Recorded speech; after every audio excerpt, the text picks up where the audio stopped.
virtual selesai. Acara dilanjutkan dengan Happy Monday!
BPS Provinsi Jawa Tengah mempersembahkan Virtual Happy Monday.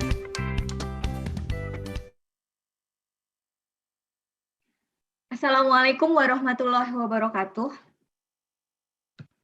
Waalaikumsalam warahmatullahi wabarakatuh. Waalaikumsalam warahmatullahi wabarakatuh. Selamat pagi dan salam sejahtera buat kita semua. Yang terhormat Kepala BPS Provinsi Jawa Tengah, Bapak Sentot Bangun Wijoyono MA. Selamat datang dan yang kami hormati Dekan Fakultas Ekonomi Universitas Islam Sultan Agung Semarang, Ibu Profesor Olivia Fahrunisa, SE, MSI, PhD, selaku narasumber kita pada pagi hari ini. Yang kami hormati Kepala Bagian Umum, serta seluruh koordinator fungsi di BPS Provinsi Jawa Tengah, serta seluruh pegawai BPS Provinsi Jawa Tengah. Senang sekali pada hari Senin ini kita berjumpa lagi dalam acara virtual Happy Monday yang setiap Senin kita lakukan. Senin kali ini sangat spesial karena kita kedatangan tamu spesial juga. Namun sebelum acara virtual Happy Monday kita mulai, agar kita bersemangat dalam memulai kegiatan di awal minggu ini, marilah kita yel-yel bersama. Bapak Ibu boleh dinyalakan mikrofonnya. Yel-yel akan saya pimpin. Walaupun tidak berdiri, mungkin bisa dengan gerakan tangan. Semangat pagi. Pagi. BPS. Profesional Integritas mana? BPS Jawa Tengah. Data berkualitas. BPS Jawa Tengah. Bersama pasti bisa. BPS Jawa Tengah. Unggul dan terdepan. Terima kasih Bapak Ibu sudah mulai bersemangat sepertinya. Selanjutnya saya akan menginformasikan kegiatan dari bagian dan fungsi di BPS Provinsi Jawa Tengah. Nanti Bapak kelihatan Bapak tidak pakai baju. Yang pertama dari bagian umum ada uji kognitif survei tahun 2021, kemudian ada refocusing anggaran tahap 4 tahun 2021, kemudian masa sanggah penerbitan SPP BJ dan persiapan penandatanganan surat perjanjian pembangunan gudang BPS Provinsi Jawa Tengah. Selanjutnya ada penunjukan konsultan pengawas pekerjaan pembangunan gudang BPS Provinsi Jawa Tengah. Selanjutnya ada pengadaan box pengiriman dokumen. Ada pencetakan Provinsi Jawa Tengah dalam angka tahun 2021. Selanjutnya ada persiapan tender pengurukan dan pembuatan talut kantor BPS Kabupaten Pekalongan dan masih dengan sensus DMN tahun 2021. Itu kegiatan di bagian umum, kemudian kegiatan di fungsi statistik sosial. Yang pertama ada pelatihan petugas Sakernas, kemudian ada pendataan SPTK, kemudian ada evaluasi data PODES, dan yang terakhir ada coding koran terkait indikator ID. Selanjutnya, untuk kegiatan di fungsi statistik produksi, Pertama ada pencermatan nilai indeks dan penyusunan eksekutif summary IBS dan IMK triwulan 2. Yang kedua, pencermatan hasil pengolahan survei PE tahunan, kemudian PEK tahunan. Kemudian yang ketiga, pelatihan IMK tahunan tahun 2021 Jawa Tengah, pelatihan pencacahan. Kemudian yang keempat ada pemeriksaan dan pengolahan SKTR triwulan 2. Kemudian ada editing coding dan pengolahan SKTH tahun 2020. Ada juga pengolahan SPH dan SBS bulan Juli, SPH SBS bulan Juli. Kemudian ada pencacahan SOPI triwulan 3 dan ada pengolahan SP padi dan SP palawija. Selanjutnya, di fungsi statistik distribusi, hari ini akan rilis BRS 5 indikator, yaitu inflasi, NTP dan harga gabah, ekspor-impor, pariwisata, serta transportasi. Selain itu ada kegiatan rutin, yaitu pencacahan rutin survei harga produsen, konsumen, dan perdagangan besar, survei keuangan, dan survei pariwisata. Selain itu, ada yang ketiga, ada pencacahan survei harga kemahalan konstruksi. Selanjutnya, untuk fungsi neraca wilayah dan analisis statistik, pertama ada rilis PDRB menurut lapangan usaha dan pengeluaran triwulan 2 tahun 2021. Kedua, ada penyusunan buku hasil survei COVID-19. Kemudian, ada yang ketiga, ada penyusunan laporan gubernur pertumbuhan ekonomi triwulan 2 tahun 2021. Keempat, ada persiapan sosialisasi tabel input-output tahun 2016 Jawa Tengah. Selanjutnya, di fungsi IPDS. Yang pertama ada pengolahan listing IMK tahunan, kemudian ada yang kedua ada persiapan untuk pengolahan Sakernas, kemudian yang ketiga ada capacity building metodologi sensus dan survei, kemudian yang keempat ada pelatihan MFD online, kemudian selanjutnya masih dengan pencacahan SKD 2021. Selain itu, ada juga di DLS ada pendampingan dan pengumpulan survei metadata statistik sektoral dan kegiatan rutin update konten website, serta sekarang sedang melakukan persiapan SIPP. Demikian kegiatan di seluruh bagian dan fungsi BPS Provinsi Jawa Tengah. Ternyata walaupun kita WFH, tapi banyak sekali kegiatan yang kita lakukan.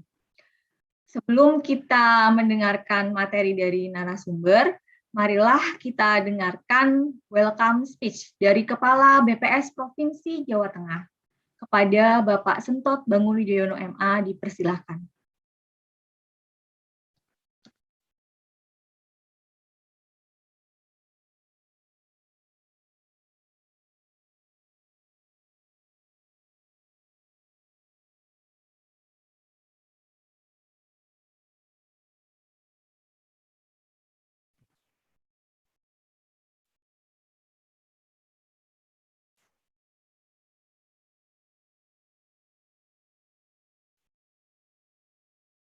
Selamat pagi, Pak Sentot.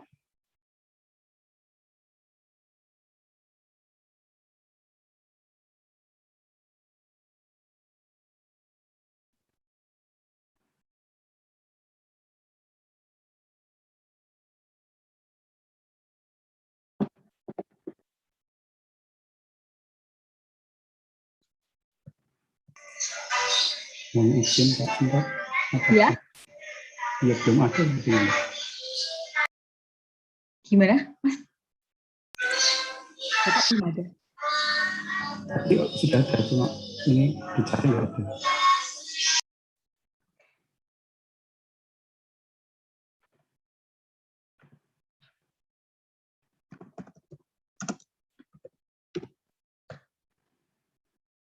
Oke.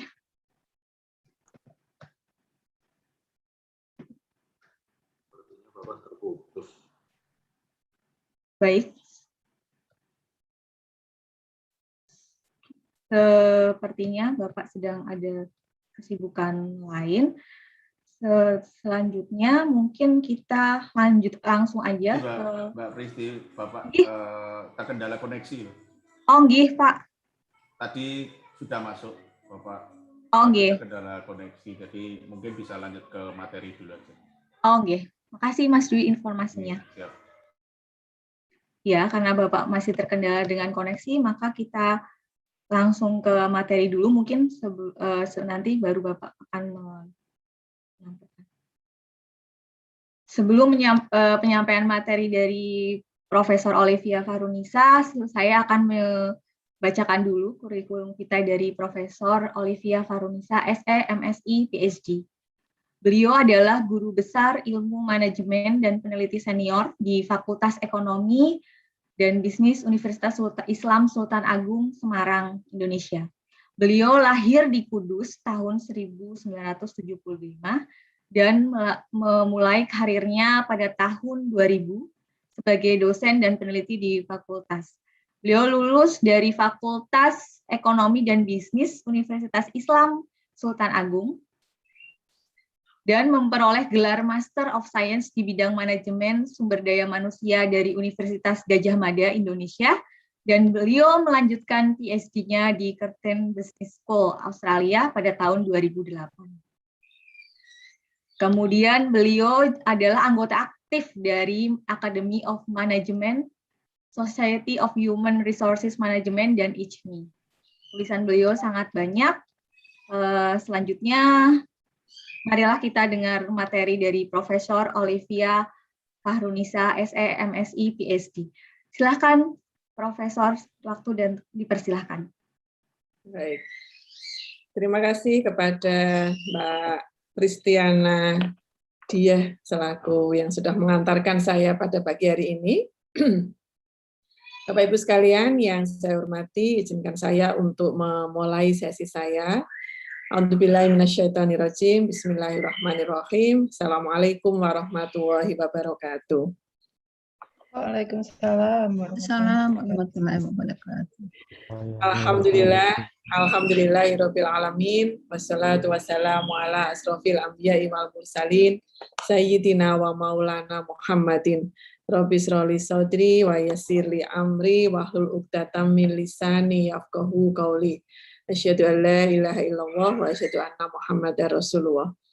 Selamat pagi dan salam sejahtera, salam sehat selalu bagi Bapak Ibu sekalian. Yang kita hormati bersama Bapak Sentot Bangun Widoyono MA selaku Kepala BPS Provinsi Jawa Tengah. Yang kita hormati bersama Kepala Bagian Umum BPS Provinsi Jawa Tengah Bapak Joko Suwarjo MSI. Dan yang saya hormati serta yang dimuliakan oleh Allah pada pagi hari ini, Bapak Ibu Koordinator Fungsi di BPS Statistik, serta rekan-rekan dari BPS Provinsi Jawa Tengah yang berkesempatan hadir pada pagi hari ini. Puji syukur, Alhamdulillah, senantiasa kita panjatkan kehadirat Allah Subhanahu wa Ta'ala yang telah mengizinkan kita sekalian untuk bisa saling bertatap muka, bertemu, bersilaturahmi dari ruang virtual masing-masing, mungkin sebagian besar dari rumah masing-masing, karena hanya atas izinnya saja, maka kita diperkenankan untuk bisa bertatap muka walaupun dengan screen yang kecil-kecil gitu ya. Tetapi insya Allah hati kita tertaut, ya, pikiran kita tersambung, jiwa kita bersatu pada sebuah sesi yang menurut saya sangat luar biasa, diadakan oleh sebuah instansi pemerintahan yang saya yakin ini adalah untuk menyambut awal hari Minggu atau awal pekan ya, karena nama kegiatannya sangat unik yaitu Virtual Happy Monday. Mungkin beberapa waktu yang lalu tidak perlu ada kata virtualnya karena kemudian kita bisa bertemu, saling bertatap muka, saling ngobrol, mungkin saling bersalaman dan seterusnya. Tetapi rupanya mungkin sudah 1,5 tahun ya, kita harus bertatap muka bertemu dengan cara seperti ini. Maka tidak perlu ada yang kita sesali, tidak perlu ada yang kita risaukan, karena kita yakin bahwa takdir ilahi itu insya Allah yang terbaik. Dan saya kira event-event seperti ini atau program-program seperti ini patut kita langgengkan, patut kita terus berdayakan, karena disinilah kemudian kita mampu untuk memupuk kebersamaan kita dan keterlibatan kita dengan organisasi yang sangat tinggi, untuk menyadarkan kembali bahwa kita berada dalam satu rumah kedua yang sama, begitu aja Bapak Ibu sekalian, karena kemungkinan waktu-waktu kita habiskan banyak sekali di ruang-ruang kantor. Dan bagi Bapak Ibu sekalian yang mungkin tidak berkesempatan hadir pada pagi hari ini, kalau itu karena ada urusan yang lain, kita doakan mudah-mudahan urusannya juga dipermudahkan. Jika ada kendala kesehatan atau terganggu beberapa aktivitas fisiknya, maka kita doakan semoga segera diberikan kesembuhan dan kesehatan. Bapak Ibu sekalian yang saya hormati, yang berikutnya saya mengucapkan terima kasih sekali atas undangan yang disampaikan kepada saya untuk bisa hadir pada event ini.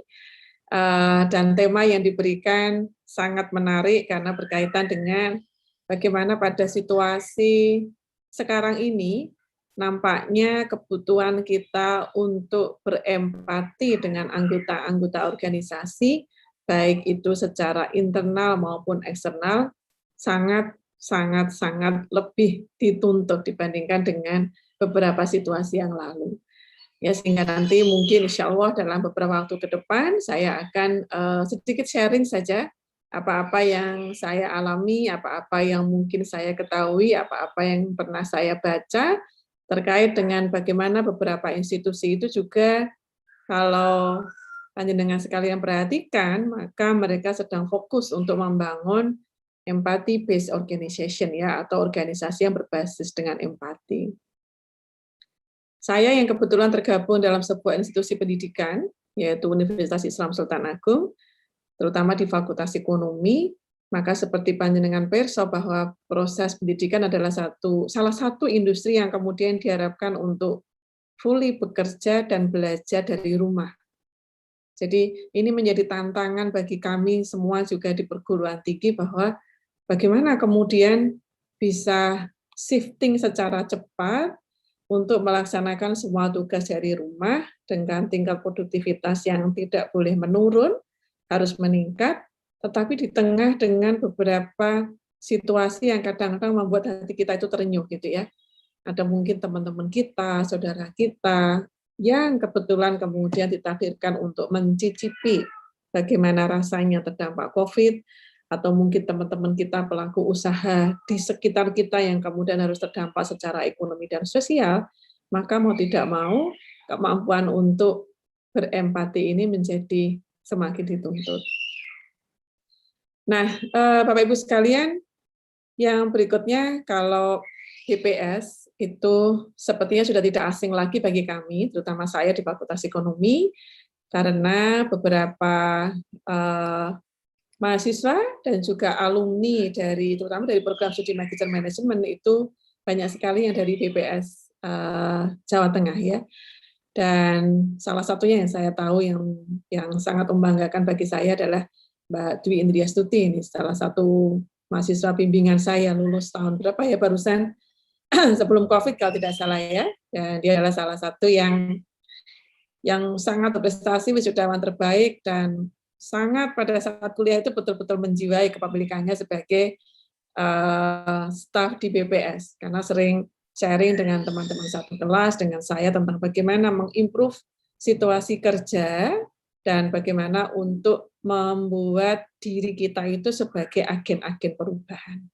Jadi kalau kita membekali para mahasiswa kita yang sudah rata-rata bergabung dengan sebuah organisasi, satu yang kita tanamkan adalah bagaimana Anda sekalian bisa ya untuk membuat perubahan-perubahan kecil di tempat kerja. Karena ketika perubahan kecil itu dikumpulkan, maka insya Allah akan menjadi sebuah perubahan besar, dan kita meyakini bahwa perubahan-perubahan yang kecil tapi dilaksanakan secara kontinu itu akan membawa dampak yang luar biasa. Dan sekiranya kantor BPS sebagai sebuah institusi layanan, kalau ini kemudian dihabituasikan, dibiasakan bahwa setiap individu harus memberikan sebuah ide perubahan minimal dari dirinya sendiri, maka insya Allah perbaikan itu akan selalu datang dan membawa kebaikan. Ya.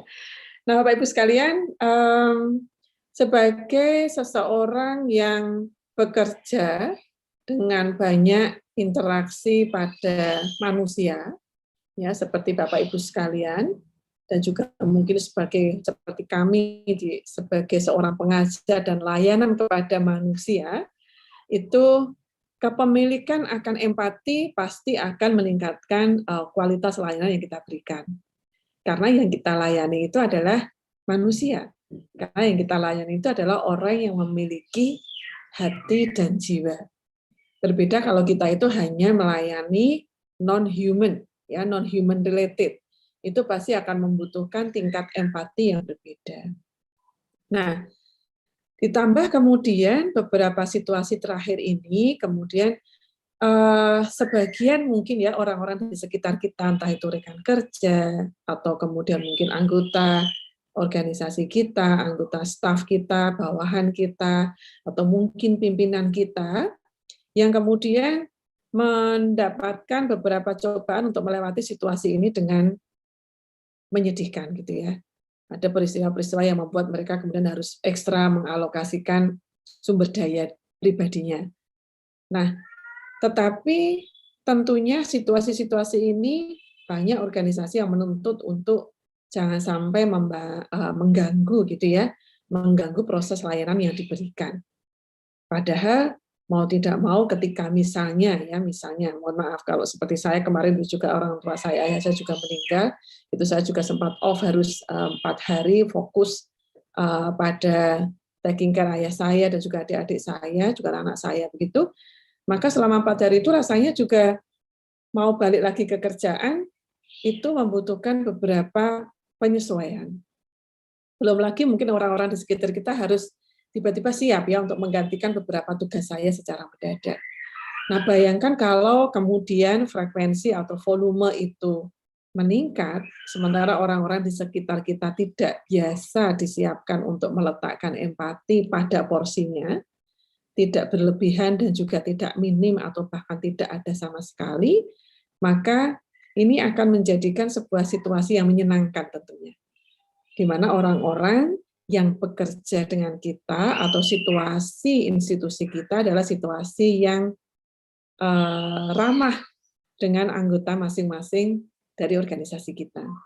Ada budaya empati di situ, ada budaya simpati, ada kesediaan untuk membantu rekan kerja tanpa diminta, ada proses pengertian yang secara mendalam atas aktivitas atau peristiwa dari teman-teman kerja, maka tentunya ini akan menjadi sebuah situasi kerja yang sangat sehat.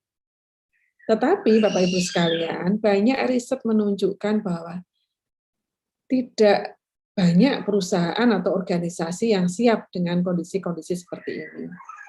Apalagi kalau sekarang kita misalnya ya work from home, itu kadang-kadang kemudian batasan waktu tidak lagi menjadi kendala.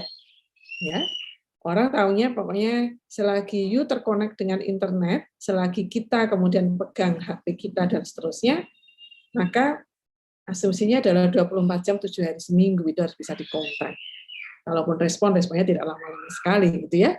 Kemudian beberapa pekerjaan perubahan dari offline ke online juga membutuhkan tantangan tersendiri. Nah, oleh karena itu tanpa kita tahu kapan situasi ini akan berakhir dan tanpa kita bisa mengetahui pasti apakah kita akan kembali bekerja secara dahulu ya atau mungkin berubah menjadi hybrid offline dan online, atau mungkin shifting dan seterusnya, maka kita harus bersama-sama mampu untuk menyiapkan bahwa budaya empati ini harus segera kita bangun bersama.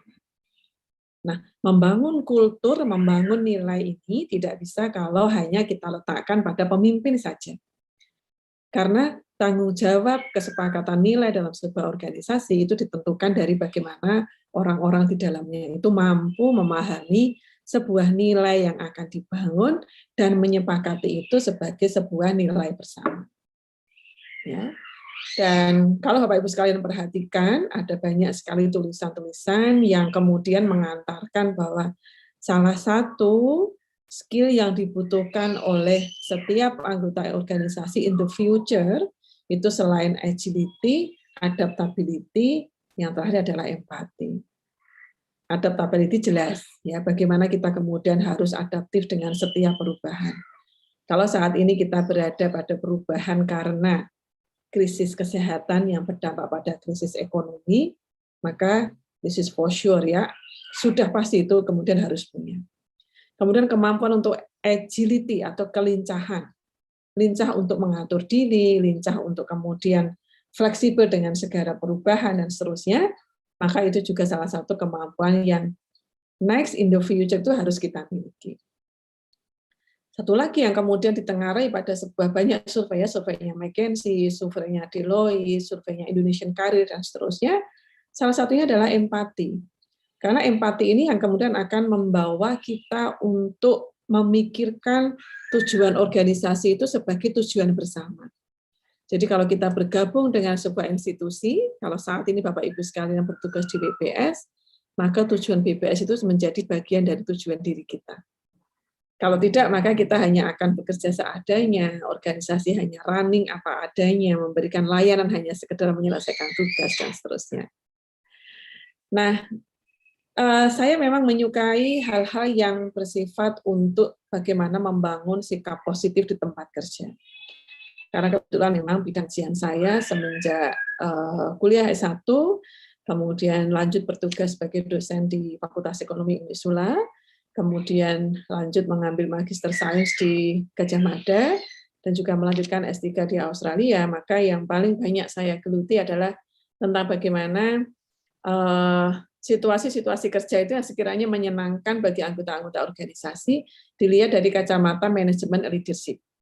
Ya, jadi proses manajerial yang bagaimanakah yang kemudian akan membuat orang-orang itu semakin betah tinggal di organisasi dan merelakan dirinya untuk menjadi agent organisasi dalam mencapai tujuannya. Nah, ditambah kemudian pada tahun 2008 saat saya mengambil S3 itu di Australia memang sedang booming situasi-situasi yang disebut dengan virtual organization. Di Indonesia mungkin belum, ya. Kemudian ketika saya kembali tahun 2012, maka disertasi saya itu menjadi salah satu kajian yang unik, karena kemudian bagaimana membangun, salah satu yang saya tulis pada waktu itu adalah membangun kepercayaan organisasi, kepercayaan masyarakat terhadap sebuah organisasi, ketika kemudian layanan itu diberikan dalam konteks elektronik atau konteks virtual. Dan setelah itu, tahun 2014 sampai sekarang, ternyata hampir semua layanan-layanan masyarakat itu diberikan dalam konteks elektronik, dalam konteks daring, sehingga kemudian bagaimana membangun situasi organisasinya itu. Sehingga mudah-mudahan apa yang akan saya sharingkan pada kesempatan pagi hari ini bisa membawa pencerahan bagi kita sekalian, terutama bagi diri saya sendiri juga yang saat ini diamani oleh pemimpin di Fakultas Ekonomi dan menjadi satu tugas bersama untuk meng-engage orang-orang di dalam institusi saya. Nah, Bapak Ibu sekalian, izinkan saya untuk share screen materi yang mungkin akan saya bagikan kepada Bapak Ibu sekalian, singkat saja, dan mungkin hanya ada beberapa intisarinya ya, saya akan lebih banyak cerita nanti. Baik, mohon konfirmasi apakah sudah kelihatan? Sudah, Bu. Udah, Bu. Baik, terima kasih. Ya. Bapak Ibu sekalian, kalau dari tadi kita membicarakan tentang empati, maka kita harus tahu dulu ya, empati itu yang seperti apa. Bedanya apa dengan simpati, bedanya apa dengan compassion, bedanya apa dengan belas kasihan, karena beda-beda tipis di situ ya. Tetapi inilah yang kemudian akan kita diskusikan pada pagi hari ini, dan dari banyak penelitian, this empathy value ya ini yang akan membuat kita menjadi semakin berharga atau mampu menghargai orang lain sebagai makhluk hidup atau sebagai human. Ya. So, apakah empati itu ya? Menurut Daniel Goleman tahun 95 dalam bukunya yang saya kira banyak dari panjenengan yang mungkin sudah baca tentang emotional quotient, bahwa empati adalah kemampuan untuk memahami pandangan orang lain. Jadi apa yang dipikirkan oleh orang lain secara kognitif, kemampuan untuk merasakan yang dirasakan oleh orang lain, emosi apa yang dirasakan oleh orang lain, kita menyebutnya sebagai emotional empathy, dan kemampuan untuk merasakan apa yang orang lain perlukan dari kita. Itu disebut dengan empathic concern. Jadi kalau kita bagi ada menjadi 3 hal, yaitu kemampuan kita untuk memahami pandangan atau pikiran orang lain, cognitive empathy, kemampuan untuk merasakan apa yang dirasakan oleh orang lain, emotional empathy, dan kemampuan untuk merasakan apa yang orang lain perlukan dari kita. Inilah yang kadang-kadang kalau di dalam organisasi, dalam kantor, kalau panjenengan perso, panjenengan rasakan, misalnya kita dalam sebuah rapat, ya, kita harus mampu memahami kenapa seseorang itu memiliki pemikiran seperti itu, sehingga keluarlah idenya yang seperti itu. Atau kemudian ketika seseorang itu sedang sakit, ya, mengeluh entah itu sedikit saja kepalanya pusing, merasa masuk angin, gitu ya, merasa kemudian lagi nggak enak karena anaknya di rumah sedang sakit, itu kita bisa merasakan itu, ya, we can feel it. Nah, we can feel it itulah yang kemudian menjadi bagian dari emotional empathy. Tidak harus pernah merasakan, tetapi hanya mampu untuk merasakan itu bisa dipandang sebagai sebuah emotional empathy. Ya. Dan yang berikutnya adalah kemampuan untuk merasakan apa yang orang lain perlukan dari kita. Ya. Karena kita punya sesuatu, maka rasanya orang itu ketika ngobrol dengan kita, berarti dia membutuhkan sesuatu itu dari kita. Nah, ini yang kadang-kadang perlu diasah. Apakah kemudian tidak semua orang punya ini? Ternyata enggak, Bapak Ibu sekalian. Ya, kalau panjenengan rasakan yang mungkin sudah lama bekerja bergabung di sebuah kantor, ada sebagian teman-teman kita yang mungkin punya ini, ada sebagian yang mungkin punya tapi levelnya masih sedikit, atau bahkan kadang-kadang ada yang tidak sama sekali tidak memiliki, gitu ya. Tidak bisa menjadi pendengar yang baik, tidak bisa memahami perbedaan pikiran, perbedaan ide, bahkan tidak bisa merasakan apa yang sedang dirasakan oleh temannya, gitu ya. Nah, bayangkan kalau anggota-anggota atau orang-orang di sekitar kita saja ya kemudian tidak bisa menerima bahwa setiap individu itu pasti punya kognisi yang bervariasi, punya tingkat emosi yang bervariasi, dan kita tidak bisa sendirian, harus ada help dari orang lain, bantuan dari orang lain, maka kondisi ini harus ditumbuhkan, gitu ya. Nah, seperti yang tadi kami sampaikan bahwa beberapa profesi, apalagi dengan kondisi seperti ini ya, dengan intensitas interaksi antar manusia yang tinggi ya, seperti public servant, ya teman-teman dari BPS dan institusi pemerintahan, kemudian staf pengajar seperti saya, dokter, perawat, nakes, psikolog, dan lain-lain, itu terkadang menuntut tingkat empati yang lebih dalam, yang lebih tinggi. Nah, sehingga ketika kita kemudian hanya punya sumber daya yang terbatas, karena kita punya keluarga misalnya, ya entah itu adik, kakak, atau anak, kita punya tetangga, kita punya saudara keluarga besar, kita punya rekan kerja yang sangat banyak, maka kebutuhan empati itu kadang-kadang kemudian memunculkan adanya satu hal yang disebut dengan the limits of empathy. Jadi ada keterbatasan atau sumber empati yang mungkin itu menjadi keterbatasan kita. Misalnya dalam kondisi-kondisi beberapa bulan terakhir ya, ketika varian Delta itu masuk, dalam yang saya alami ya, dalam satu hari itu mungkin berseliweran informasi di grup-grup WhatsApp itu, entah itu kabar duka, entah itu kabar isoman, entah itu yang kemudian harus isolasi di rumah sakit, atau yang kemudian masuk ICU, gitu ya. Belum lagi kemudian yang kemarin putra-putrinya sedang berjuang untuk masuk SMA, masuk perguruan tinggi, masuk SMP, masuk SD, dan lain sebagainya. Ya, ketika kita mendapatkan informasi itu, maka kadang-kadang menjadi exhausting ya. Kita punya compassion fatigue. Kita memiliki sebuah kondisi di mana kita tidak mampu untuk berempati secara proporsional karena adanya stres dan kelelahan. Belum lagi respon keluarga yang satu kemudian ada informasi lagi. Belum lagi kemudian kita mendengar dari sebuah berita teman satu RT, ternyata teman di kantor juga sama seperti itu. Nah, ini yang disebut dengan the limits of empathy ya. Kemudian yang kedua, problem yang kedua adalah it's zero sum. Semakin banyak empati yang kita curahkan pada satu kelompok, maka semakin sedikit yang tersisa untuk kelompok lain. Ya, sementara rasanya kayak nggak nyaman kalau kita belum kemudian showing our empathy, atau bahkan kemudian ya sudahlah, saya nggak kenal dengan dia, saya nggak begitu dekat dengan dia, saya ngurusin yang ini aja. Akhirnya kemudian kita akan membuat sebuah kalkulasi, siapa yang harus saya prioritaskan, proporsi mana yang kemudian harus saya atur, dan seterusnya. Nah, itu yang kemudian mereka menjadikan ini sebagai, sepertinya empati saya itu terbatas ya. Atau bahkan kemudian, apakah saya harus punya empati yang tidak terbatas? Apakah setiap hari kemudian misalnya ya, kadang-kadang ada yang masih mendorong kita harus, entah itu sekedar mengucapkan, entah itu sekedar bertanya kabar. Sehingga kadang-kadang yang terjadi sebuah kelucuan di dalam sebuah WhatsApp group adalah ketika kemudian kita mencoba mengcopy paste ya ucapan kepada orang lain, ternyata belum sempat ganti namanya atau forwarding atau buku, justru malah copy paste yang kelihatan sekali dan seterusnya. That's a funny thing ya, sebetulnya mungkin funny, tapi itu adalah sebuah effort kita untuk membuat waktu kita efisien, tetapi tidak meninggalkan level empati yang bisa kita curahkan kepada orang-orang di sekitar kita. Nah, kemudian level empati yang sangat tinggi, kalau tidak di-manage, maka akan eroding ethics. Artinya, tingkat empati yang berlebihan justru akan mengganggu ya upaya pemberantasan perilaku negatif atas dasar ilmu pekimu. Ya, atau belas kasih dan alasan-alasan lain yang mungkin tidak etis ya.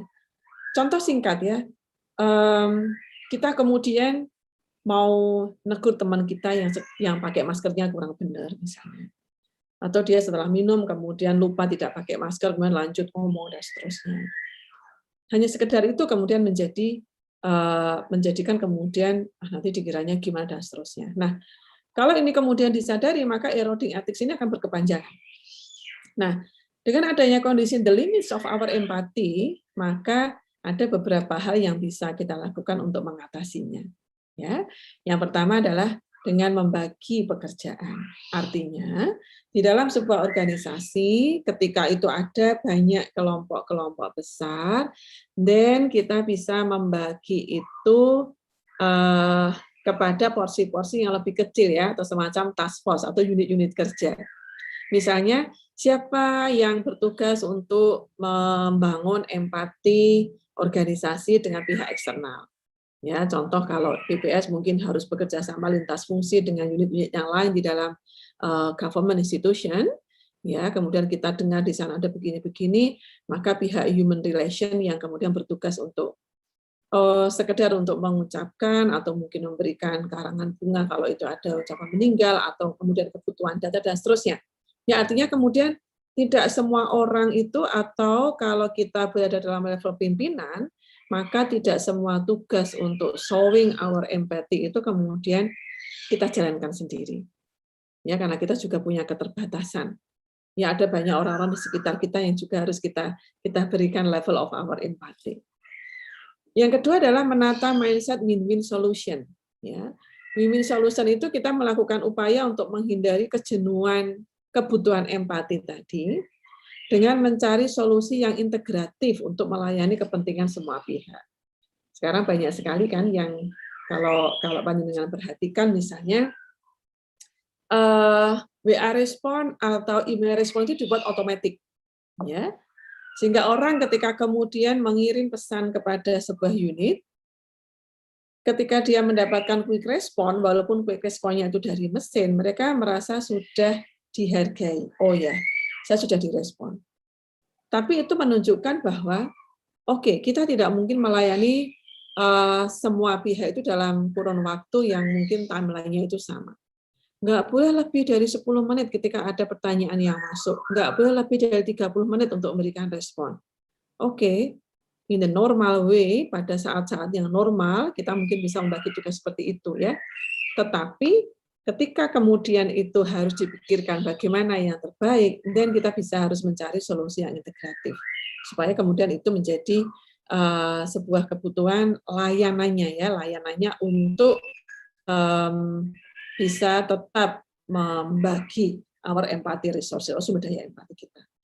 Kemudian take a break ya Bapak Ibu sekalian, kalau memang kita sudah merasa ada empathy fatigue, action fatigue, maka take a break. Ya, beristirahat akan membuat karyawan fokus pada diri sendiri sehingga akan menumbuhkan empati kepada orang lain.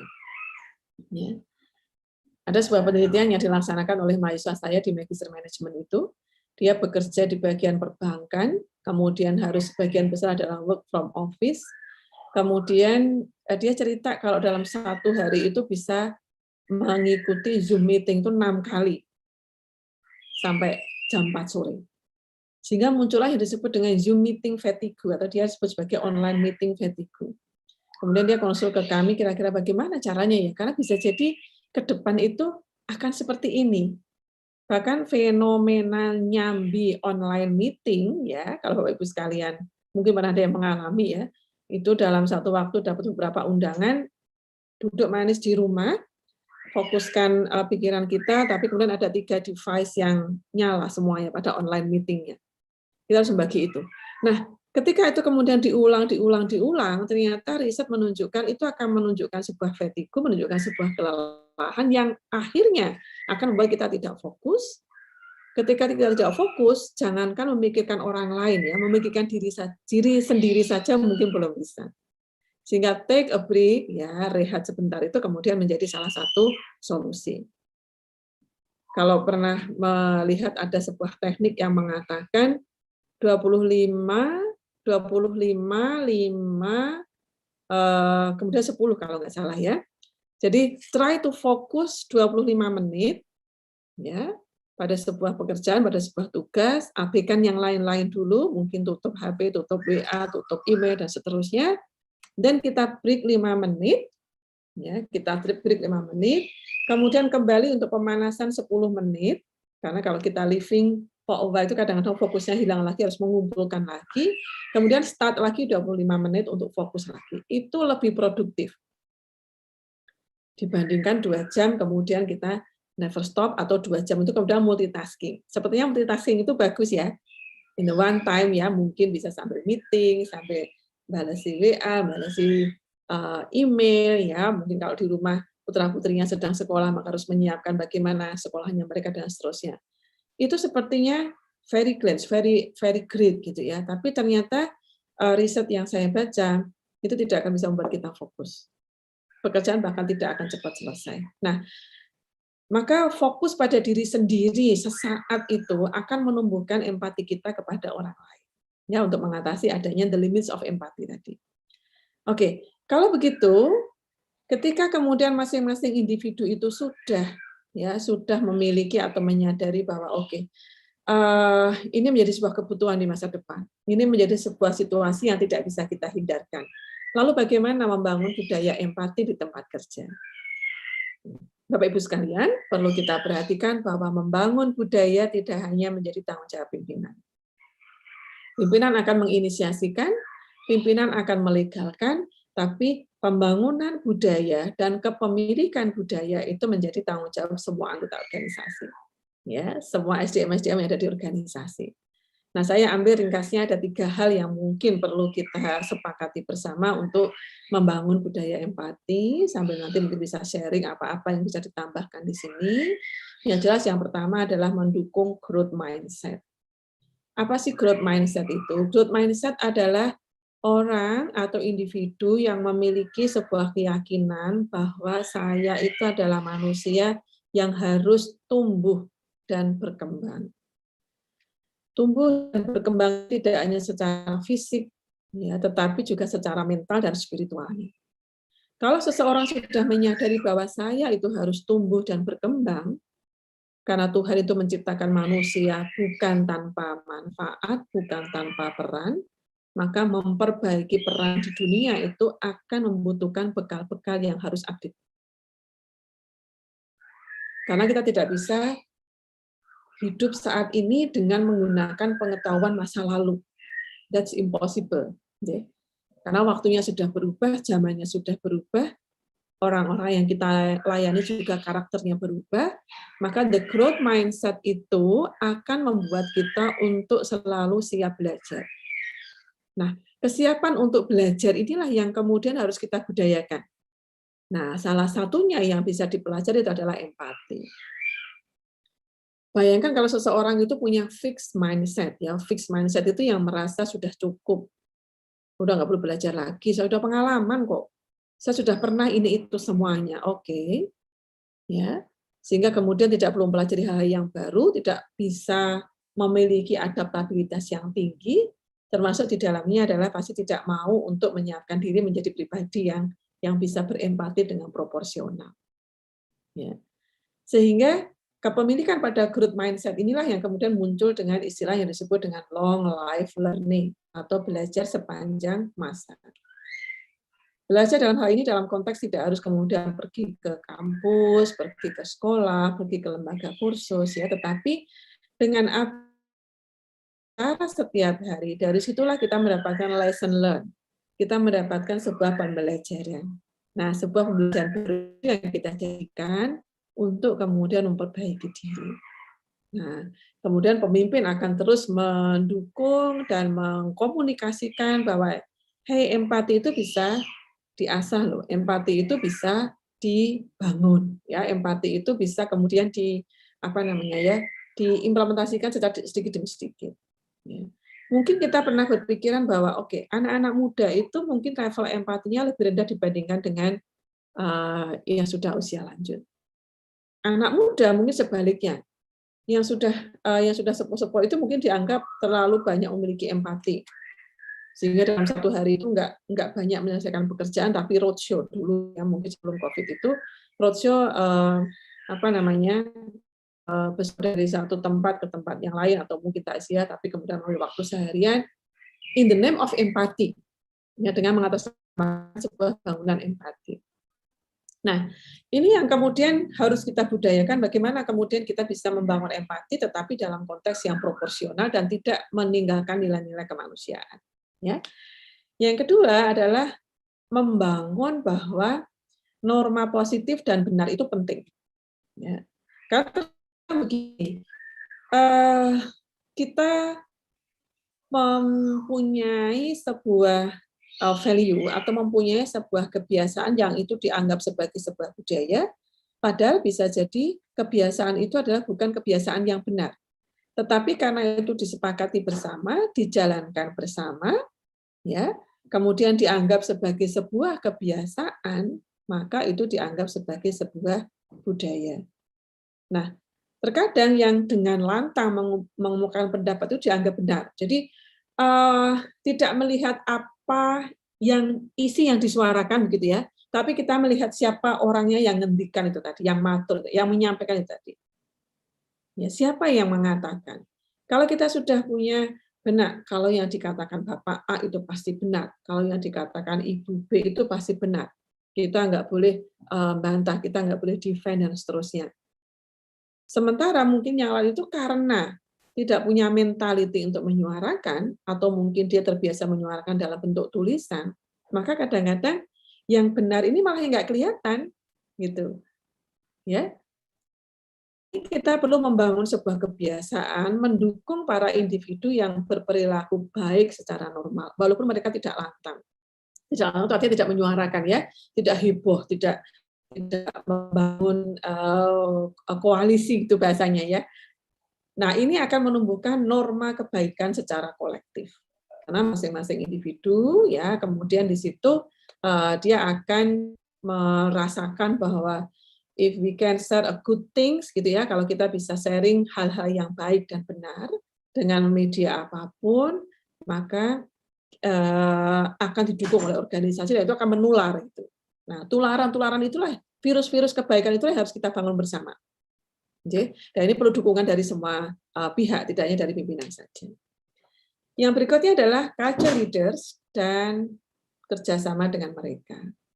Jadi mengajak kerjasama individu dengan lingkaran sosial yang luas untuk menggiatkan budaya empati. Jadi mencoba untuk misalnya tour of duty, ya, kemudian bersilaturahmi lintas fungsi, atau media-media seperti ini yang kemudian menjadikan kita menyatu tidak hanya kenal dengan teman satu ruangan saja, misalnya, ya, maka ini akan membangun budaya-budaya empati di tempat kerja. Karena selain membangun budaya empati yang ideal, maka aksi ini juga akan memberikan sebuah recognition, ya, sebuah pengakuan bagi individu yang memiliki kemampuan untuk menjalin hubungan sosial yang luas dan baik. Ya. Dan yang terakhir adalah, kata kuncinya adalah empati rational leadership. Ya, untuk empati, rational leadership ini sudah saya tulis banyak di beberapa tulisan dan tersedia secara umum di online, Bapak Ibu sekalian. Jika ingin tahu apa itu empati, rational leadership, silakan googling nama saya dan keyword ini, maka insya Allah di situ akan saya tuliskan dengan banyak apa yang dimaksud dengan empati, rational leadership. Jadi kepemimpinan yang menyeimbangkan antara empati dengan logika.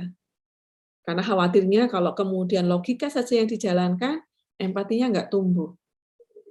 Nilai-nilai, membangun nilai-nilai kemanusiaannya nggak tumbuh, memartabatkan manusianya nggak tumbuh. Tapi sebaliknya, kalau kita terlalu empati ya pimpinan itu kemudian terlalu banyak mengedepankan humanity-nya, empatinya, dan rational think-nya itu nggak jalan. Yang muncul bukan lagi empati, tapi atas dasar belas kasihan. Nah, kalau rasionalitasnya terganggu, kasihan dong organisasinya ya, karena semuanya diukur. Ada targetnya, ada goals-nya, ada tujuannya, ada numerikalnya. Sehingga kemampuan untuk membalancekan antara empati dan rasional ini yang kemudian harus banyak ditumbuhkan di situ. Dan ini mahasiswa bimbingan saya S1, kebetulan anaknya pinter ya. Jadi saya challenge untuk mengukur empati rational leadership di beberapa institusi. Ya, dia ngambil institusi pendidikan dasar dan menengah. Jadi bagaimana para pimpinan di situ, kita akan ukur apakah dia lebih kepada empatiknya atau rasionalnya. Kalau dia banyak rasionalnya, bagaimana dengan kinerja organisasinya. Kalau banyak empatinya, kemudian bagaimana kinerja organisasinya. Kalau yang balance with them, ya balance di antara dua itu, bagaimana ciri-cirinya. Nah, ini anak S1 sudah bisa seperti itu. Harapannya nanti kalau sudah selesai pasti kita publikasikan ya seperti hasil tesisnya Mbak Dwi itu supaya bermanfaat bagi banyak orang. Kata kunci kita kalau belajar itu tidak untuk diri kita sendiri, sekolah tidak hanya untuk mencapai gelar tertentu, tapi adalah bagaimana kita bisa memanjangkan jariah kita, gitu ya, bisa memanjangkan amal-amal jariah kita lewat berbagi ilmu ini.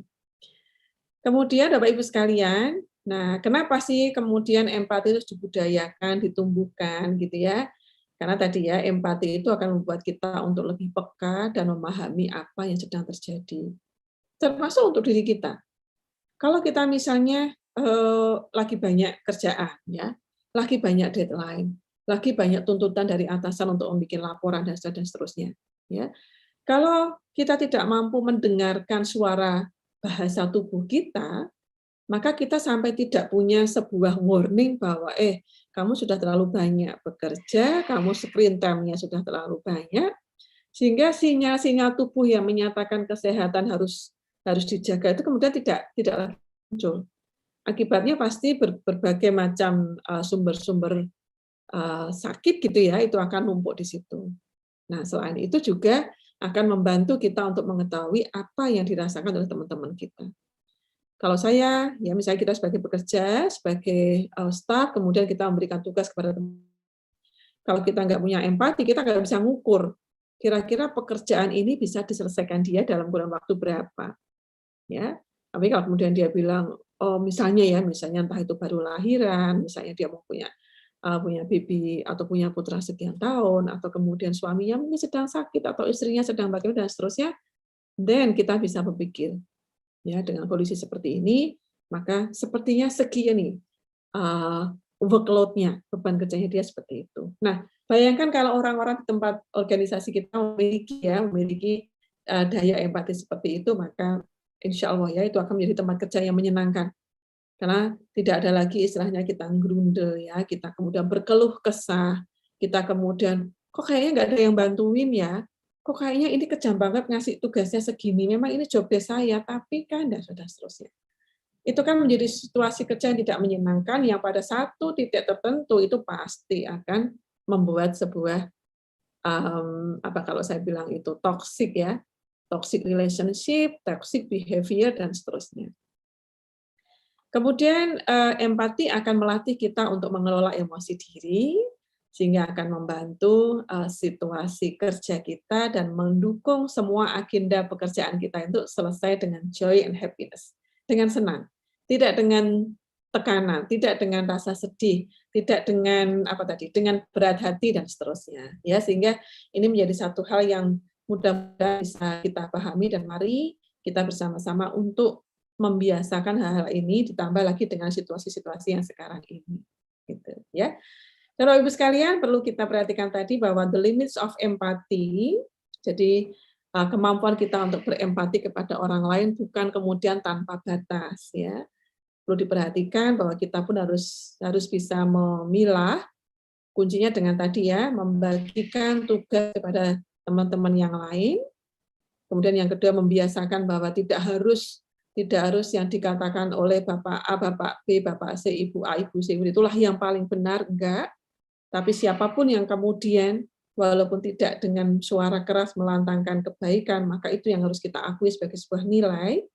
Dan yang berikutnya adalah please take a break, ya. Jadi kita bisa memberikan para staf kita, para teman-teman kita itu dia fokus pada sekian waktu. Kita bisa latih dari diri kita dulu, ya, sehingga kemudian kita bisa merasakan bagaimana kalau seseorang itu dia nggak ngambil istirahat sama sekali, maka akan seperti apa, ya.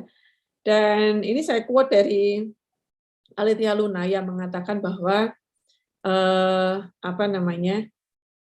we can offer our guidance and shoulder to cry on, ya. Kita bisa memberikan pendampingan atau menyediakan bahu kita kepada setiap orang yang mungkin to cry on, ya, mungkin sedang sedih, sedang senang atau sedang apa gitu, ya.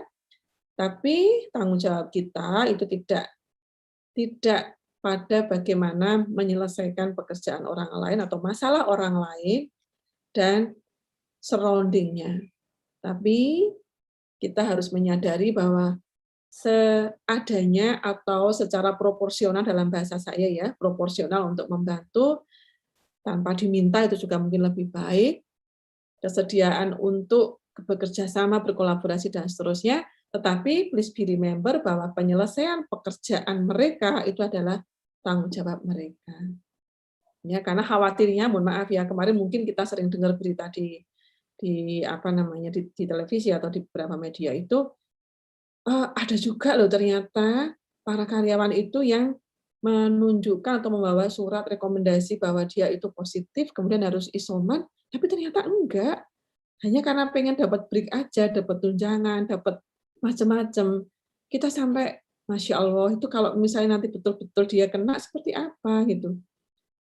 Dan sehingga kemudian ini yang dikatakan, oh dia udah nggak punya nih level empati, dia nggak punya sebuah situasi, if kemudian dia betul kena, dan kemudian pekerjaan dia terlimpah pada orang lain, teman-teman yang lain, kemudian harus break, nggak bisa mengerjakan apa-apa. Maka yang bisa kita lakukan adalah, oke, kita punya sebuah stok empati pada beberapa kelompok, mungkin panjenengan bisa mengkategorikan, this is ring 1, ini orang-orang ring 2, ini orang-orang ring 3, dan seterusnya. We can do that, ya, kita bisa seperti itu, dan kemudian membagikan empati itu secara proporsional. Atau membagikan, oke, kalau yang kelompok sana, maka tugasnya unit ini, dan seterusnya. Itu kemudian akan membangun itu, ya, sehingga kemudian happiness, joyful, ya, kenyamanan spiritual itu akan menjadi nilai-nilai yang bermakna di organisasi, dan ya kita akan bekerja dengan secara nyaman. Karena tadi saya dengar yel-yelnya tadi sangat menarik, ada satu amanah kalau nggak salah ya, jadi menjadikan setiap tugas kita dimanapun berada itu sebagai tanggung jawab yang harus dikerjakan sebaik mungkin. Kalaupun nanti tidak ditagih di sini, pasti nanti di hari akhir ditagih ya, sejauh mana kita menyelesaikan pekerjaan kita.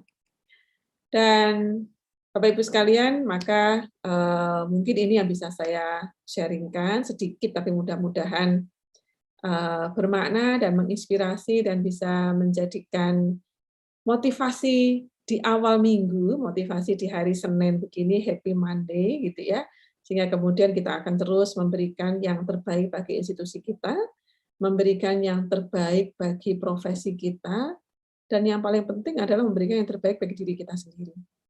Karena insya Allah disitulah sumber-sumber kebahagiaan, sumber-sumber produktivitas, sumber-sumber penghidupan kita itu ada di situ, ya, sehingga kemudian stay safe, stay healthy, and keep productive. Jangan lupa untuk terus berbagi, jangan lupa untuk terus menyemangati teman-teman, jangan lupa untuk terus menjadikan tempat kerja kita sebagai rumah yang nyaman, Nyaman tidak hanya untuk diri kita sendiri, tapi nyaman untuk semua orang yang sudah menginvestasikan dirinya untuk tinggal bersama kita di organisasi tersebut. Ya. Dan sharing-sharing ini saya kira lebih terus untuk dipertahankan. Saya salut pada institusi pemerintah yang masih care dengan situasi-situasi seperti ini, karena memang kita memerlukan, masyarakat di luar sana memerlukan layanan-layanan kita yang luar biasa. Jadi, kalau di Fakultas Ekonomi Unisula kita mengadakannya di hari Jumat, mungkin justru di akhir minggu, tapi itu sebagai sebuah refleksi, dan kita mengemasnya, karena memang kami institusi Islam gitu ya, kami mengemasnya dalam majelis duha kampus. Sehingga sama 1 jam gini sharing ya tiap hari Jumat, kemudian tidak untuk menggurui, tidak untuk menasehati, tapi just to motivate gitu ya, untuk membangun motivasi dan kebersamaan itu yang mungkin lebih penting. Dan mohon maaf Bapak Ibu sekalian jika ada yang kurang dengan paparan saya, tetapi inilah yang bisa saya sampaikan, kebaikan-kebaikan hanya dari Tuhan Allah Subhanahu wa taala, kekurangan hanya ada dari diri saya. Terima kasih sekali atas perhatiannya. Kurang dan lebihnya mohon maaf. Billahi taufik wal hidayah. Wassalamualaikum warahmatullahi wabarakatuh. Waalaikumsalam. Terima kasih kepada Profesor Olivia atas materinya yang sangat luar biasa. Betapa pentingnya empati dalam lingkungan kerja agar kita semua berasa nyaman berada di lingkungan kerja. Sebelum kita masuk ke sesi tanya jawab, kita akan mendengarkan ucapan terima kasih dari Kepala BPS Provinsi Jawa Tengah kepada Bapak Sentot Bangun Widoyono MA. Dipersilahkan, monggo Bapak. Terima kasih Mbak Pisti. Assalamualaikum warahmatullahi wabarakatuh. Waalaikumsalam warahmatullahi wabarakatuh. Satu kata saja buat Profesor Olivia, amazing. Empati memang merupakan awal dari sebuah proses ya. Saya ingat membaca buku dari Dale Carnegie yang kalau tidak salah judulnya itu How to Influence People. Terjemahan sih bacanya dalam bahasa Indonesia. Bahwa kalau kita ingin berkolaborasi, di mana tadi kebetulan sekali pada apel pada pagi hari ini, pesan daripada pimpinan adalah bahwa di era revolusi industri 4, di era disrupsi, di era yang uncertainty seperti sekarang ini, maka kolaborasi merupakan bagian yang tidak terpisahkan atau boleh dikatakan sebuah keniscayaan. Artinya bahwa kita memerlukan sebuah proses di mana kita bisa berkomunikasi dengan stakeholder, berkomunikasi baik itu yang dengan stakeholder internal di dalam organisasi maupun dengan para user kita, responden kita, kemudian juga berbagai perguruan tinggi dan sebagainya. Jadi kalau berbicara tentang empati memang sebuah awal yang memang kita perlukan, mengingat kita kadang suka lupa. Kita menilai atau menjudge seseorang itu hanya dari pandangan kacamata kita. Tetapi kalau kita belajar atau memahami tentang empati, tentunya kita bisa melihat secara lebih gamblang situasi yang ada di luar diri kita, termasuk tentunya ketika kita berbicara terkait dengan SDM internal, terkait dengan bagaimana kita ingin menyajikan, menyosialisasikan data-data yang kita hasilkan. Itu tentunya diawali dari empati, dari memahami situasi atau kebutuhan dari para stakeholder kita di luar. Nah, ini bagian tentunya dari sebuah proses kita belajar. Tentunya saya yang pertama terima kasih kepada Profesor Olivia, kemudian juga saya memohon untuk tidak bosan ketika mungkin kami mengharapkan ada sharing knowledge yang lain gitu, karena tadi terkait empati saja sudah dikatakan banyak tulisan yang ada di blog atau di Google gitu. Jadi tentunya masih banyak yang perlu kita pahami bersama, dan tentunya teman-teman pasti masih membutuhkan klarifikasi, penjelasan, mungkin nanti dalam era session tanya jawab mungkin bisa disampaikan berbagai tantangan, berbagai belum jelasnya apa yang disampaikan oleh Prof. Olivia yang waktunya memang relatif sangat singkat ini. Mudah-mudahan apa yang disampaikan oleh Profesor Olivia ini memberikan kepada kita pengetahuan. Tadi saya sangat tertarik bahwa ternyata empati juga bisa terjadi over empati gitu ya. Artinya terlalu banyak empati. Memang ibaratnya dalam tadi judulnya juga di dalam slide-nya manajemen dan leadership gitu. Saya pikir memang apa yang kita harus lakukan di dalam memanage dan menjadi leader, di dalam prinsipnya bahwa leader itu bukan selalu sebutan pimpinan struktural, tetapi juga diri kita sendiri adalah leader, bagaimana kita memimpin diri kita sendiri, memimpin keluarga, memimpin kelompoknya, mungkin itu akan menjadi sebuah bahan pengetahuan buat kita di dalam mengimplementasikan bagaimana kita bisa memulai dari empati untuk bisa bertindak, berlaku, atau berkinerja di kemudian hari.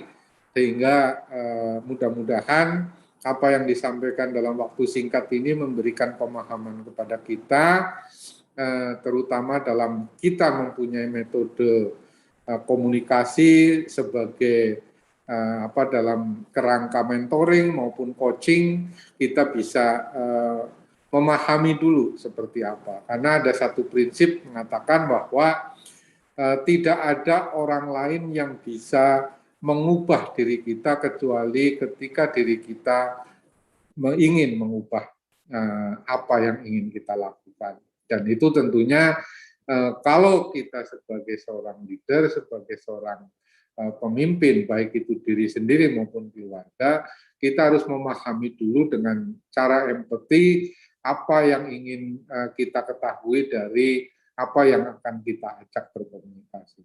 Sekali lagi terima kasih sekali Prof.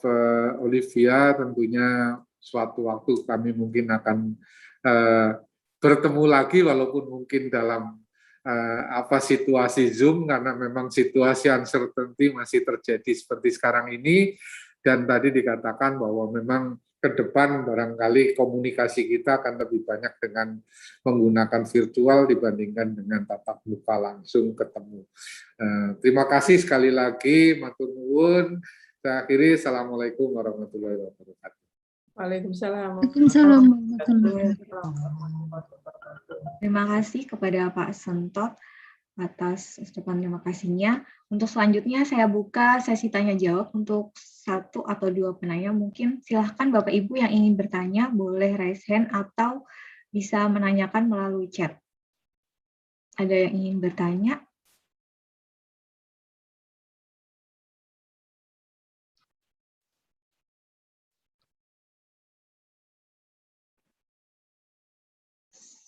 Sepertinya tidak ada ya. Belum ada. Oh, silahkan untuk Mbak Putri ya. Monggo Mbak Putri. Untuk Bu Olivia, mohon maaf Bu, mau bertanya tentang empati di lingkungan sosial secara umum, tidak hanya di tempat kerja. Apakah normal untuk beberapa berita duka yang kita dengar di circle dekat kita berempati bisa sampai berhari-hari, sampai kita tuh merasa kelelahan sendiri gitu. Lelah, merasa, ya Allah kok kasihan banget dia, terus gimana itu rasanya, terus ngebayangin bagaimana dia menjalani hidup setelahnya, gitu-gitu. Terus di sisi lain, saking banyaknya berita duka, apalagi di bulan Juli lalu, kita secara sadar atau tidak sadar jadi membuat level prioritas empati gitu. Karena kita memang tidak akan mampu untuk berempati ke semua orang. Nah, itu menurut Ibu bagaimana? Terus baiknya bagaimana? Terima kasih. Terima kasih Mbak Putri. Silahkan Prof. Mungkin. Baik, terima kasih Mbak Putri atas pertanyaannya, dan saya kira ini juga banyak dialami oleh teman-teman kita, ya, dan saya sendiri juga. Jadi kondisi-kondisi yang kemudian membuat kita kalau dalam tanda kutip itu jadi kayak baper ya Mbak. Orang mungkin akan melihatnya seperti baper, tapi nyatanya kita nggak bisa menghindari itu, ya. Bayangkan misalnya seperti kemarin ya, anak usia berapa itu, 10 tahun atau berapa itu, yang dia anak tunggal, kemudian tiba-tiba harus menjadi yatim piatu karena orang tuanya dua-duanya itu dalam waktu yang sangat dekat terkonfirmasi dan meninggal. Pasti yang kita bayangkan adalah bagaimana. Itu adalah menunjukkan level empati kita. Tetapi yang kemudian menjadikan sebuah kendala atau menjadikan sebuah kelelahan tadi adalah ketika kemudian kita terus memikirkan itu. Padahal mungkin bisa jadi kemudian kalau itu orang dewasa, yang kita pikirkan itu juga sudah nggak mikir sebetulnya gitu. Jadi malah kayak kita sendiri yang kemudian harus memikirkan dia sendiri juga nggak mikirin kan gitu ya. Kalau itu dalam konteks-konteks yang lain, misalnya tetangga atau mungkin keluarga, jadi tinggal pasangannya atau ditinggal ibunya, kita mikirnya macam-macam. Tapi sebetulnya ketika kita mikir macam-macam, yang bersangkutan sudah selesai, nggak mikir apa-apa gitu. Nah, oleh karena itu, Bapak Ibu sekalian yang saya hormati, jadi sebentar, ada telepon masuk. Ya. Jadi bagaimana kemudian ini bisa kita alokasikan? Apakah wajar? Wajar dan tidaknya mungkin tergantung dari seberapa dekat kontak batin kita dengan yang bersangkutan. Tetapi kemudian kita harus menyadari bahwa kalau empati itu kemudian kita berikan secara berlebihan, atau kata Pak Kepala tadi adalah over empati, maka pasti akan ada tugas-tugas yang lain yang mungkin juga membutuhkan empati menjadi tidak proporsional. Nah, sehingga setup awalnya adalah kalau kita bisa berempati dengan memberikan sebagian dari resources kita, maka hargailah diri Anda sendiri bahwa Anda sudah melakukan sesuatu yang sudah selayaknya kita lakukan. Kalau kita sudah merasa bahagia dengan apa bentuk empati yang kita kasih, kemudian biasanya kita akan mundur untuk mulai memikirkan atau memberikan empati kepada teman-teman yang lain. Menjadi akan sangat susah untuk melepaskan, kok kayaknya saya nggak mikirin dia ya, ketika kemudian kita tidak bertindak sesuatu, tapi hanya thinking about him atau her gitu ya, jadi hanya memikirkan saja, tapi no action. Nah, ketika kita sudah punya certain action kepada mereka, kemudian reward yourself, Mbak. Tidak usah menunggu ucapan terima kasih dia, tidak usah menunggu pengakuan dari orang lain, makasih ya, sudah dibantuin seperti ini, untung dibantu sama Mbak itu jadinya begini. Tanpa menunggu itu, tapi tumbuhkan kepuasan pada diri kita, karena kita sudah kemudian showing empati, membantu apa adanya, yang sekiranya itu kemudian akan membuat kita bersyukur karena sudah bisa memberikan empati yang lain-lain. Karena kalau hanya dipikirkan jadinya kepikiran terus, tapi without any action jadinya kepikiran terus, dan kemudian kita melalaikan pada mungkin ada teman-teman yang lain atau keluarga yang lain atau anggota yang lain yang juga membutuhkan empati dari kita. Kurang lebih begitu, Mbak Putri. Ya, terima kasih, Bu. Terima kasih, Bu Olivia. Karena keterbatasan waktu, sepertinya untuk sesi tanya-jawab hanya bisa untuk satu penanya. Sekali lagi kami ucapkan terima kasih banyak atas materinya Profesor Olivia. Semoga kita bisa bertemu di lain kesempatan. Terima kasih banyak. Terima kasih.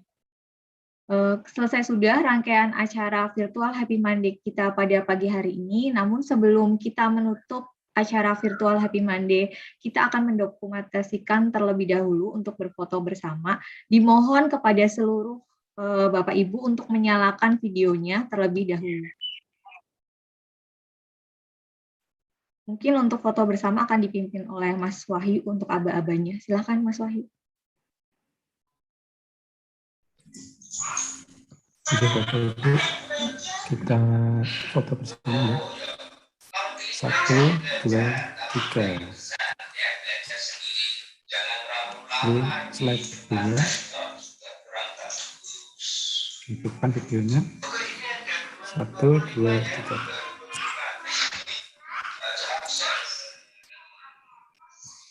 Satu, dua, tiga, slide ketiga. Tahun.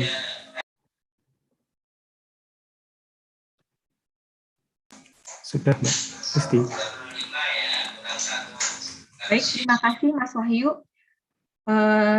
Terima kasih buat Bapak Ibu semuanya. Sebelum saya menutup acara, saya selaku pembawa acara mohon maaf apabila dalam membawakan acara banyak terdapat kekurangan. Selamat kembali beraktivitas, tetap 5M atau tadi woman, jadi tetap jaga kesehatan dan jangan lupa bahagia. Akhir kata, wassalamualaikum warahmatullahi wabarakatuh.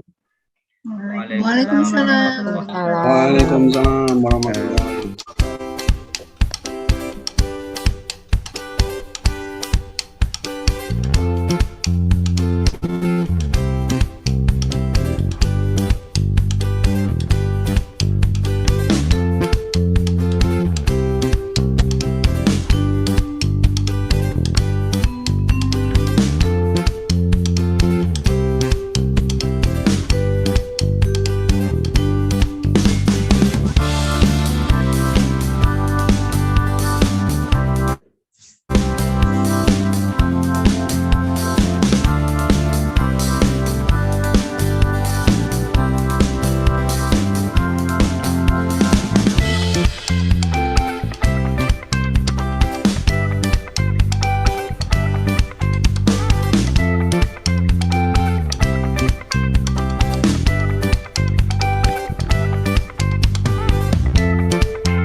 BPS Provinsi Jawa Tengah mempersembahkan